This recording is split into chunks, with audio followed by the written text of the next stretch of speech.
Hello viewers, welcome to real blogger Soumi চ্যানেলে তোমাদের জানাই সবাইকে ওয়েলকাম। তো আজকে তোমাদের সাথে শেয়ার করব মাছের কোরমার রেসিপি, যেটা কিন্তু একদম অনুষ্ঠান বাড়ির মতো হবে, খেতে দুর্দান্ত হবে। রুই মাছ বলো কাতলা মাছ বলো, তোমরা কিন্তু এই মাছের কোরমাটি বানিয়ে ফেলতে পারো। তো আমার চ্যানেলটি এখনও পর্যন্ত কেউ সাবস্ক্রাইব না করে থাকলে বলবো সাবস্ক্রাইব করার অনুরোধ রইল। তো চলো বানিয়ে নেওয়া যাক। তো এখানে আমি ফার্স্টে পাঁচটা এখানে রুই মাছ বড় বড় সাইজের ভালো করে ধুয়ে নুন হলুদ মাখিয়ে নিয়েছি। আর এখানে আমার মশলা লাগছে একটা কুচনো পেঁয়াজ, চারটে কাঁচা লঙ্কা, টমেটো একটা, আর 7-8টার মতো কাজু বাদাম, আর অল্প 1 চামচের মতো গোটা ধনে। তো দেখো, সামান্য অল্প কড়াইতে তেল দিয়ে আমি সব মশলাগুলো একেবারে তেলের মধ্যে হালকা ফ্রাই করে নেব। জাস্ট 2 থেকে 3 মিনিটের মতো হালকাভাবে আমি একটুখানি ভেজে নেব। এর মধ্যে আমি একটু নুন অ্যাড করব। নুন দিয়ে ভালো করে কিন্তু গ্যাসের ফ্লেম লোতে রেখে একদম হালকা করে আমি ভেজে নেব।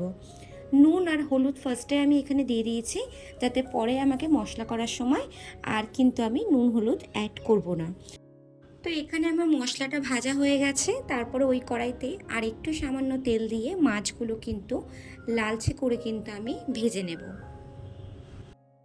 রোজ রোজ একইভাবে মাছের ঝোল না বানিয়ে এইভাবে একবার বানিয়ে ট্রাই করে দেখবেন, অসম্ভব সুন্দর হয়, ঠিক যেন বিয়েবাড়ির মতোই খেতে হবে।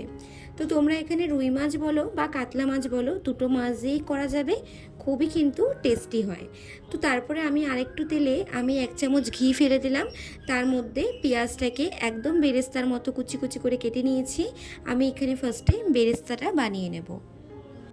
গ্যাসের ফ্লেমটা একটু হাইতে রেখে পেঁয়াজের বেরেস্তাটা আমাকে বানিয়ে নিতে হবে।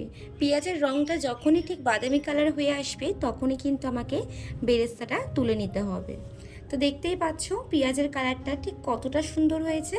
তো এবার কিন্তু আমি পেঁয়াজের বেরেস্তাটা অল্প অল্প করে তুলে নেব।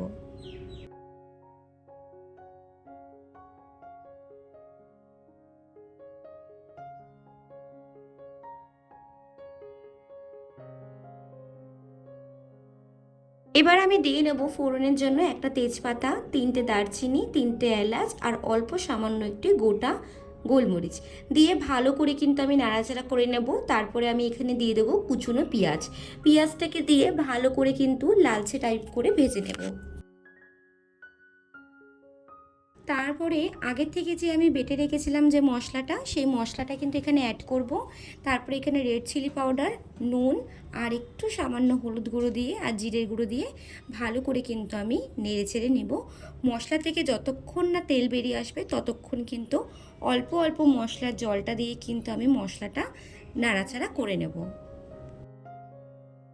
তোমরা চাইলে কিন্তু এখানে টক দই ফেটিয়েও দিতে পারো, বাট আমি দিইনি, আমার কাছে যা ছিল আমি সেটা দিয়ে করেছিলাম।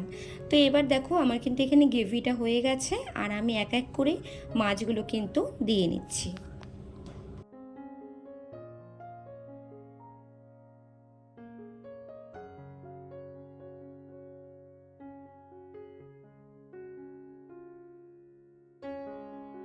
তো এখানে আমার মাছের কোরমা রেডি হয়ে গেছে। তো বন্ধুরা, আজকের যদি ভিডিওটি ভালো লেগে থাকে অবশ্যই লাইক কমেন্ট শেয়ার করতে কেউ ভুলো না, আর সাবস্ক্রাইব করতে কিন্তু অবশ্যই ভুলো না। Thanks for watching my video.